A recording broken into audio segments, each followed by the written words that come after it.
Orbit India, ब्रह्मांड का रहस्य। लगभग 275 मिलियन तारे हर दिन मरते हैं और उनके साथ ग्रह, सभ्यताएं और प्रकाश भी मरते हैं। उतने ही तारे प्रतिदिन जन्म भी लेते हैं। प्रत्येक तारा अपने आप मर जाता है, बिल्कुल जीवित प्राणियों की तरह, जिसे केवल जीवन चक्र कहा जा सकता है। लेकिन निश्चित रूप से किसी तारे के जीवन चक्र की समय सीमा किसी भी जीवित प्राणी की तुलना में बहुत अधिक होती है, और यह एक ऐसा सच है जिसके लिए हमें आभारी होना चाहिए। हमारा सूर्य अपने प्राइम टाइम में है, या कहे वो फिलहाल एक मेन सीक्वेंस स्टार है। ऐसा समय जब वो जबरदस्त मात्रा में गर्मी और ऊर्जा दे रहा है। लगभग 5 अरब वर्षों के बाद हमारा सूर्य अपने लाल विशाल फेज में पहुंचेगा। जब तक वो एक रेड जायंट न बन जाए तब तक उसका डेवलपमेंट होते रहेगा, और तब सूर्य अभी की तुलना में लगभग 200 गुना बड़ा और 2000 गुना अधिक चमकदार होगा। और ऐसा भी हो सकता है कि उसके लगभग 2.5 अरब साल बाद सूर्य पृथ्वी को घेर ले। तो देखने के लिए सूर्य के पास लगभग 7 से 8 बिलियन वर्ष बचे हैं, इससे पहले कि वो फूटे और समाप्त हो जाए। उसके लिए अभी काफी वक्त है, और इससे पहले कि सूर्य हमें नष्ट करे, शायद इंसान खुद को ही खत्म कर देगा। या कौन जानता है, तब तक शायद मानवता टाइप 3 सभ्यता बन जाएगी और सूर्य पर बिल्कुल भी निर्भर नहीं होगी। सूर्य जब एक रेड जायंट बन जाएगा तब वो अपने आप में फटेगा और ढह जाएगा, जो इसे एक सुपरनोवा में बदल देगा। अब जबकि हमारे सूर्य के पास ऐसा करने में काफी समय है, हमारे गैलेक्सी में एक और तारा है, ओरियन तारामंडल का सबसे फेमस चमकदार लाल महादानव तारा बीटलज्यूस, जो अपने जीवन के अंत के करीब है। हो सकता है कि यह सुपरनोवा के रूप में फट जाए और भविष्य में पृथ्वी से दिन के समय दिखाई देगा। 17वीं सदी के बाद से हमारी आकाशगंगा में सुपरनोवा नहीं देखा गया है। हालांकि हम अभी तक यह नहीं जानते हैं कि यह खतरा है या नहीं। कोई तारा सुपरनोवा कब बनता है, ये पता लगाने का एक तरीका वैज्ञानिकों ने पहले ही खोज लिया है। ये क्रांतिकारी नई खोज इन विशाल ब्रह्मांडीय विस्फोटों में से एक के होने से पहले अर्ली वार्निंग सिस्टम डेवलप करने में सहायता कर सकती है। अध्ययन में सिम्युलेटेड डेटा से पता चला कि लाल महादानव सितारे सुपरनोवा बनने से पहले के सालों में कैसे दिखेंगे। सुपरनोवा में बदलने से पहले ऐसे तारे आकार में सूज जाते हैं और मंद और धुंधले हो जाते हैं।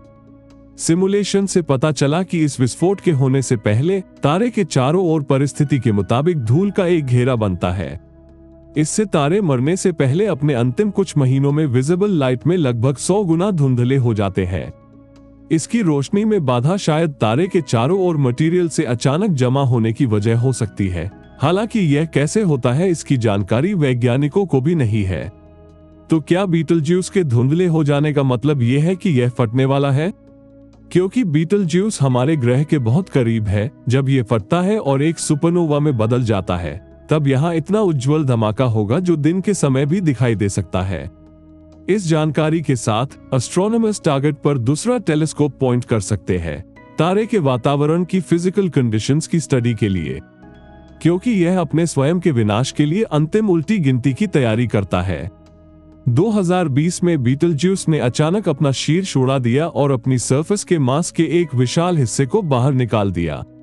दुनिया में किसी ने भी ऐसा कुछ नहीं देखा था, एक ऐसी भावना जिसे नासा ने भी शेयर किया था। जबकि सौर ज्वाला आम है, इसमें कोई संदेह नहीं है, यह विस्फोट कुछ ज्यादा मजबूत था।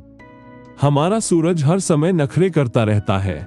2 अक्टूबर 2022 को सूर्य ने एक तेज सौर चमक का उत्सर्जन किया था।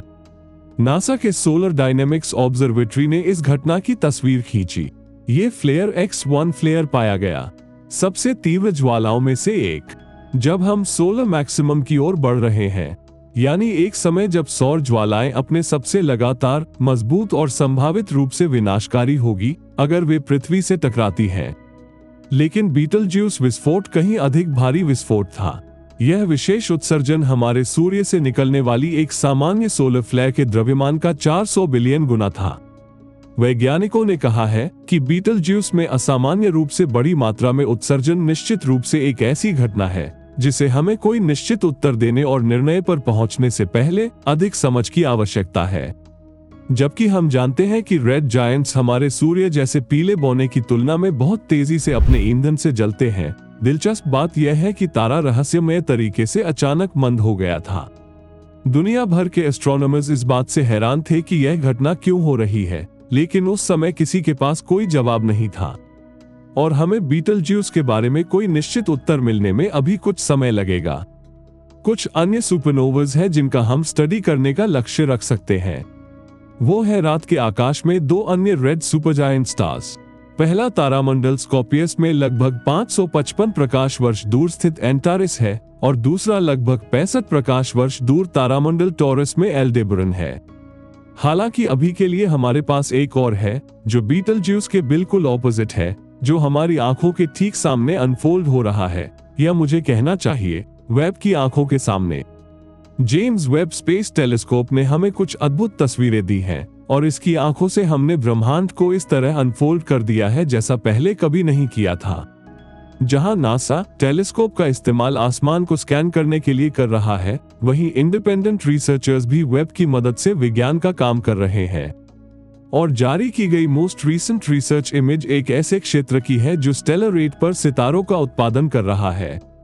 रिसर्चर्स जो जेम्स वेब स्पेस टेलीस्कोप का उपयोग करते हैं, उन्होंने एक अजीब आकाशगंगा की असाधारण तस्वीर ली है। यह आकाशगंगा, जिसे NGC 1365 या ग्रेट बार्थ स्पाइरल गैलेक्सी कहा जाता है, इस आकाशगंगा में सबसे अधिक तारे निर्माण होते हैं। पृथ्वी से लगभग 60 मिलियन प्रकाश वर्ष पर गैलेक्सी को पहले 2020 में हबल स्पेस टेलीस्कोप द्वारा कैप्चर किया गया था। लेकिन हम सभी जिस चीज का इंतजार कर रहे हैं वो ये है कि वेब ट्रैपिस्ट सिस्टम और एंड्रोमेडा गैलेक्सी की ओर अपनी नजरें घुमाए। तरल पानी या इसके चारों ओर आर्टिफिशियल लाइट्स वाला एक रहने योग्य एक्सोप्लैनेट ब्रह्मांड के बारे में हमारी समझ को हमेशा के लिए बदल देगा। शायद अंत में हमें पता चल जाएगा कि क्या हम वास्तव में अकेले हैं, या ये जानेंगे कि हमारा ब्रह्मांड जीवन के साथ कैसे फल फूल रहा है। इस खबर पर क्या है आपकी राय, कमेंट कर हमें जरूर बताएं। ब्रह्मांड के बारे में और भी अनोखी खबरें जानने के लिए सब्सक्राइब करें ऑर्बिट इंडिया।